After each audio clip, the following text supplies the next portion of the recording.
University की छुट्टियां हुई तो हम सब दोस्तों ने प्रोग्राम बनाया कहीं घूमने चलते हैं। मेरा नाम उमेर है और मेरे दोस्तों में शहाब, मजर और अली शामिल थे। हम 4 दोस्तों का ग्रुप था। पढ़ाई से फारिग होकर हमने सोचा कि किसी पहाड़ी मकाम पर चलते हैं। हम सब ने अपना अपना सामान पैक किया और सैर के लिए रवाना हो गए। हम चारों अपनी गाड़ी पर जा रहे थे, इसलिए वक्त की कोई पाबंदी नहीं थी। आराम और सुकून से मौसम का मजा लेते हम अपनी मंजिल की तरफ रवां दवां थे। अली को गाने का बहुत शौक था। वो हमें गाना सुनाने लगा और हम उसके गानों पर झूमने लगे। सफर बहुत अच्छा गुजर रहा था कि अचानक गाड़ी खराब हो गई। हम बहुत परेशान हुए कि अब क्या करेंगे। रात हो चुकी थी और इस वीराने में कोई वर्कशॉप भी नजर नहीं आ रही थी। अब सोचना ये था कि रात कहाँ गुजारी जाए। दूर हमें कुछ रोशनी नजर आई। हम उस रोशनी की सिमत चल पड़े। वहाँ पहुंचकर हमने देखा वो कोई पुरानी हवेली थी जो शायद सालों से बंद थी। मेरा दोस्त शहाब बहुत डरपोक था। उसने तो अंदर जाने से साफ इनकार कर दिया और बोला, अगर फिल्मों की तरह इस हवेली में भी कोई भूत हुआ तो हम क्या करेंगे। हम सब उसकी बात पर हंस पड़े। पागल, वो सिर्फ फिल्मों में ही होता है, हकीकत में भूत वूत कुछ नहीं होता। चलो देखते हैं अंदर कोई है भी या नहीं। हम गेट की तरफ बढ़े और अंदर झांकने लगे। अचानक एक गर्जदार आवाज ने हमारी सांस रोक दी। कौन हो तुम लोग और यहाँ क्या कर रहे हो?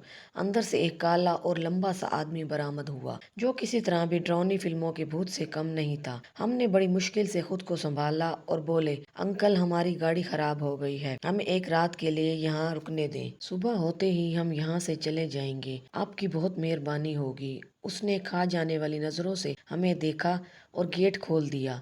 हम उसके पीछे पीछे चल पड़े। बहुत बड़ा लॉन पार करके हम हवेली के अंदरूनी दरवाजे पर पहुंचे। दरवाजा चूंकि आवाज के साथ खुल गया और हम अंदर दाखिल हो गए। अंदर का मंजर तो और खौफनाक था। हर तरफ धूल, मिट्टी और जाले लटक रहे थे। शहाब जोर से चीखा, मैंने तुम्हें मना किया था, ये कोई भूत बंगला है।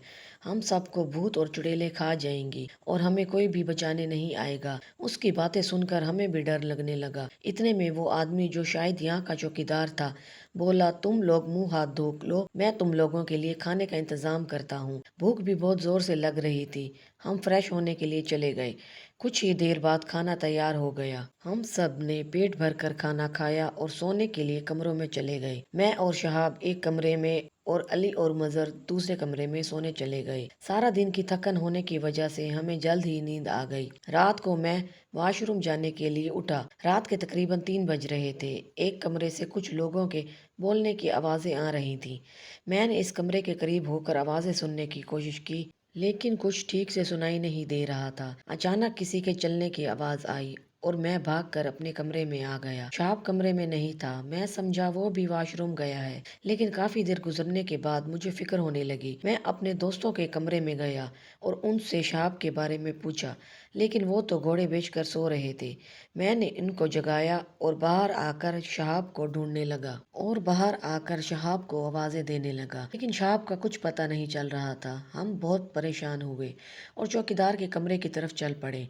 चौकीदार अपने कमरे में नहीं था। हम दोबारा इसके कमरे की तरफ गए जहाँ से लोगों के बोलने की आवाजें आ रही थी। हमने दरवाजा खोलकर अंदर झांका, लेकिन अंदर तो कोई नहीं था। आखिर सब कहाँ चले गए थे? शहाब कैसा होगा? बहुत से सवाल हमारे ज़हन में गर्दिश करने लगे। सारी हवेली छान ली, लेकिन बेसुध। थक हार कर हम सीढ़ियों पर बैठ गए। जैसे ही हम सीढ़ियों पर बैठे, एक झटके से सीढ़ी नीचे की तरफ दब गई और दीवार में एक दरवाजा नमूदार हो गया।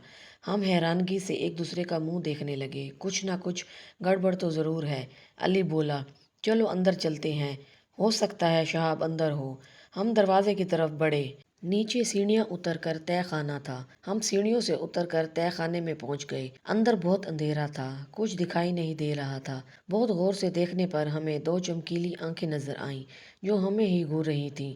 कुछ देर में चौकीदार भी हाथ में लालटेन लिए पहुंच गया। जो ही कुछ रोशनी हुई, सामने का मंजर देखकर हमारे रोंगटे खड़े हो गए। वहां जमीन पर शहाब बेहोश पड़ा था और उसके पास ही एक खौफनाक बला जंजीरों में बंधी हुई थी। उसके सारे जिस्म पर लंबे लंबे बाल थे। उसके मुंह से झाग निकल रही थी और वो बहुत गुस्से से हमारी तरफ घूर रही थी। चौकीदार हंसते हुए बोला, चलो अच्छी बात है तुम लोग खुद ही यहाँ आ गए, वरना तुम्हें भी इसकी तरह बेहोश करके लाना पड़ता। अब वो इस बला की तरफ बढ़ा और उसकी जंजीरें खोलने लगा और बोला, ان سب کو جلدی سے مار ڈالو تاکہ ہم نے جو شیطان کو بلی چڑھانی ہے وہ پوری ہو جائے۔ اس کے بعد تمہیں آزادی مل جائے گی اور ہم دونوں سے زیادہ طاقتور کوئی نہیں ہوگا۔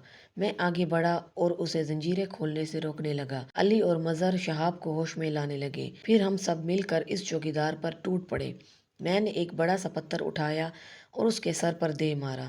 چوکیدار بے ہوش ہو گیا اور ہم جلدی سے باہر نکل آئے۔ باہر آ کر ہم نے پولیس کو کال کی۔ جلد ہی پولیس آ گئی اور انہوں نے چوکیدار کو گرفتار کر لیا اور اس تہہ خانے کو اور اس حویلی کو ہمیشہ کے لیے سیل بند کر دیا۔ اس واقعے کے بعد ہم نے گھومنے کا پروگرام کینسل کر دیا اور پولیس کی مدد سے گھر واپس آ گئے۔ اس واقعے نے ہمیں بہت خوف زدہ کر دیا، لیکن اللہ کا شکر تھا اس بلا کا شکار بننے سے بچ گئے۔ لیکن پتہ نہیں ہم سے پہلے کتنے بے قصور لوگ اس شیطانی بلا کی بھیٹ چڑھ گئے تھے۔ ویڈیو اچھی لگی ہو تو چینل کو سبسکرائب اور ویڈیو کو لائک ضرور کر دیجیے۔